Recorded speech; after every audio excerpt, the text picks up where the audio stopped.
is what's known as staging.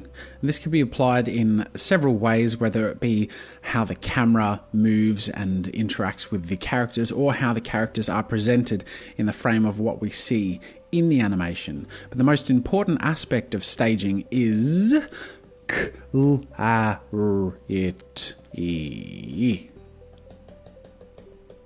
There you go. Clarity. Because with animation, we have a limited amount of time to communicate things to our audience. There are several reasons for this. One is that the audience has a limited attention span, and another is that we have limited capacity to create animation. Though we need to apply the other principles of animation as best as possible to create a communicative and dramatic story, the principle of staging essentially dictates that we need to be as clear with our presentation and character and actions as possible. Break down actions into specific segments. Be very clear in how we present a pose. So for example, this actually in reality, if someone was being thrown and bounced around, might be quite an inorganic way to hold our body.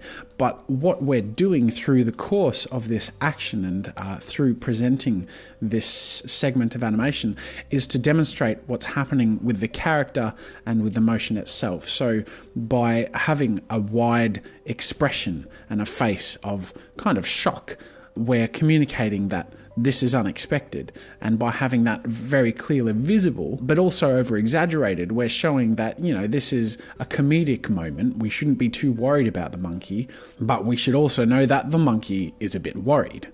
That being said, that is staging applied to a singular character. Overall, we have emotion. 3 arcs of motion to be specific, all communicating that the monkey is being thrown in from somewhere and that it's unexpected and a little frightening for him. Through the course of our animation, the camera doesn't actually change position at all, and the animation has had to work with this to communicate to the viewer what's happening. So because the camera hasn't moved and the monkey is reacting different to how he does in the very end when he sees what's happening, there's a giant gorilla who obviously threw him back into the screen, we can assume that we as the viewers know as much as he knows. The camera isn't telling us anything, so therefore we can just assume that he didn't really see what threw him in. So we're sort of telling a story between the animation sections, so to speak, because we're not showing the viewer something until we want to show them something. Staging also incorporates elements of composition.